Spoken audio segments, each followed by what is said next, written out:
We are grateful to the Deputy Special Representative of the Secretary General, Mr. Milbert Shin, for the briefing on the situation in the region and the views presented. We welcome the participation of the Minister of Foreign Affairs of Serbia, Marko Duric, in the meeting. We have listened to the opinion of Ms. Donika Grvala-Schwartz. The report of the Secretary General clearly shows a trend toward a significant deepening of the crisis in Kosovo. The main causes remain unchanged. These are the hateful policies of Pristina toward the Serbian community and its fervent desire to establish full control over the north of the region, with the connivance of several Western countries. It is largely because of this that, in recent years, the situation in the Kosovo settlement has only followed a path of degradation.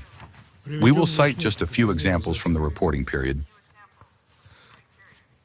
Pristina carried out another series of raids aimed at eliminating Serbian structures in the region, usurped municipal enterprises, social service facilities, and institutions of culture and sports.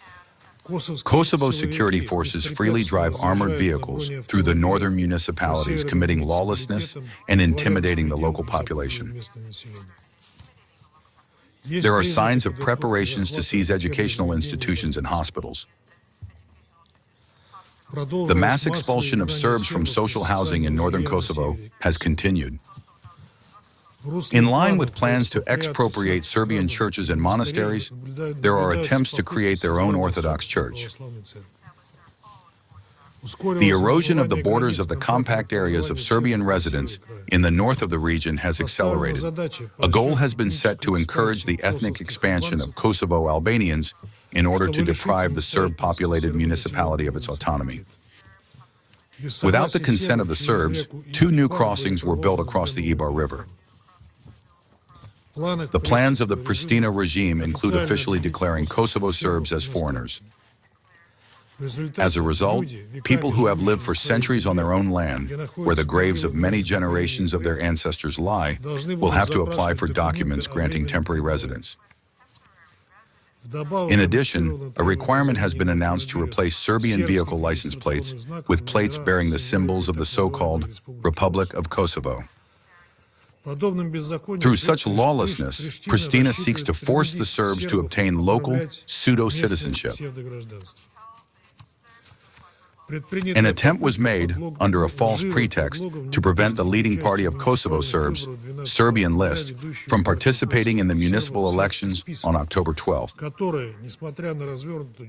Despite Pristina's campaign to discredit it, the party won in the first round in 9 out of 10 non-Albanian municipalities.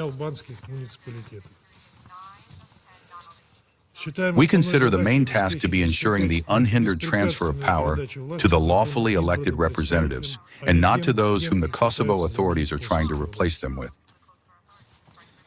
Speaking about domestic political processes, it is impossible not to mention that, as a result of procedural violations, a person who does not have the support of the Serbian population, but is loyal to Albin Kurti and his entourage, was appointed to the position of Deputy Speaker of the so-called Parliament of Kosovo.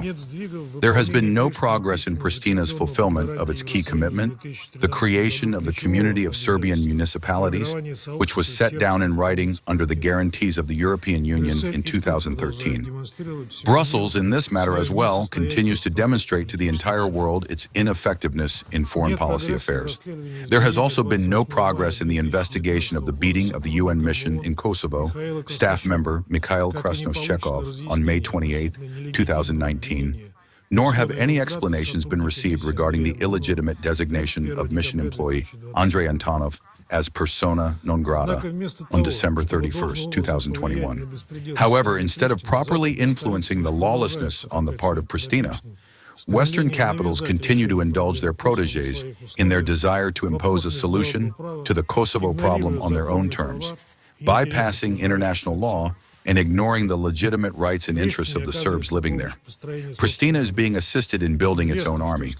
It is known that, if he remains in power, Albin Kurti intends to increase military spending, create a joint military unit with Albania, commission a plant for the production of ammunition, launch large-scale training of volunteer reservists, and provide them with weapons in case of mobilization.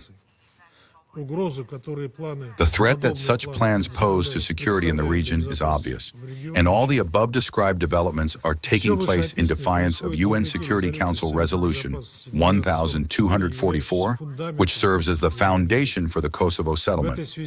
In this regard, I would like to invite the members of the Council to conduct a thorough analysis of this document in order to better understand how severely its provisions are being violated, for example, those concerning the confirmation of Serbia's sovereignty, the admissibility of temporary self-government bodies only within the framework of UN mission in Kosovo, and the deployment of the international security presence, the Kosovo Force, which is the only legitimate military formation on the territory of the region. UN Security Council resolutions must be observed, and Resolution 1244 is no exception. That is precisely why we support Belgrade and Pristina in achieving a sustainable, mutually acceptable solution strictly within the framework of international law on the basis of that document.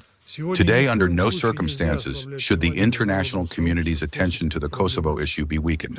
This will help to avoid a new round of escalation.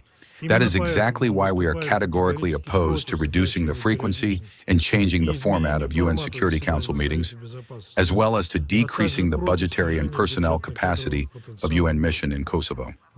The mission, under extremely difficult conditions, continues to carry out an important task of assisting and strengthening stability in the region.